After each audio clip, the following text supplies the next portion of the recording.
الحمد لله والصلاة والسلام على رسوله الكريم أما بعد فأعوذ بالله من الشيطان الرجيم بسم الله الرحمن الرحيم قل إن كنتم تحبون الله فاتبعوني يحببكم الله ويغفر لكم ذنوبكم صدق الله العظيم کہ محمد سے وفا تو نے تو ہم تیرے ہیں یہ جہاں چیز کیا ہے لوح و قلم تیرے ہیں محمد سے محبت دین حق کی شرط اول ہے محمد سے محبت دین حق کی شرط اول ہے اس میں رہے اگر پانی تو سب کچھ نامکمل ہے صدر حاضرین انجمن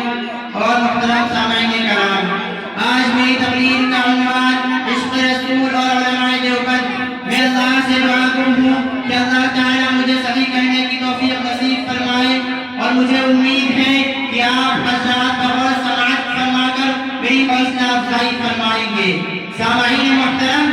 سب سے پہلے ہم عشق کی تعریف معلوم کرتے ہیں تو قرآن کہتا ہے اشد حبا کہ جب محبت حد سے زیادہ بڑھ جائے اعلیٰ معیار پر پہنچ جائے تو سمجھو یہ عشق ہے پھر ہم قرآن ہی سے معلوم کریں عشق ہم کس سے کریں تو قرآن کہتا ہے النبی اولیٰ بالمؤمنین من انفسہم کہ نبی تمہارے نزدیک سب سے زیادہ محبوب ہونا چاہیے لہذا یہ عشق تم نبی سے کرو پھر اب آقا صلی اللہ علیہ وسلم کے ارشادات سے معلوم کرتے ہیں تو آقا فرماتے ہیں لا یؤمن احدکم حتی اکون احب الیہ من ولدہ وولدہ والناس اجمعین کہ تم اس وقت تک مومن کامل نہیں بن سکتے جب تک کہ میں تمہارے مال اولاد اور خود تمہاری جان سے زیادہ تمہیں محبوب نہ ہو جاؤں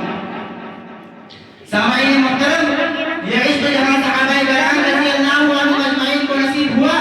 وہیں پر علماء دیوبند کو بھی نصیب ہوا مگر بعض لوگ اعتراض کرتے ہوئے کہتے ہیں کہ علماء دیوبند میں عشق رسول نہیں ہے تو میں ان کو جواب دینا چاہتا ہوں کہ اگر علماء دیوبند میں عشق رسول نہ ہوتا تو حضرت مولانا ضیاء الرحمن شہید فاروق یہ کیوں کہتے سر سے لے کر پاؤں تک بس تنویر ہی تنویر ہے منہ سے بولتا ہے ایسے قرآن کی وہ تقدیر ہے سوچتی ہے ساری دنیا مصطفیٰ کو دیکھ کر کیسا ہوگا وہ مصور جس کی یہ تصویر ہے اگر علماء دیوبند میں عشق رسول نہ ہوتا تو شیخ الہند حضرت مولانا محمود حسن صاحب دیوبندی اللہ مرقدہ یہ کیوں کہتے اے جنت تجھ میں نور و قصور رہتے ہیں میں نے مانا ضرور رہتے ہیں میرے دل کا طواف پر جنت میرے دل میں حضور رہتے ہیں اگر علماء دیوبند میں عشق رسول نہ ہوتا تو حجت الاسلام حضرت مولانا قاسم نانوتوی رحمۃ اللہ علیہ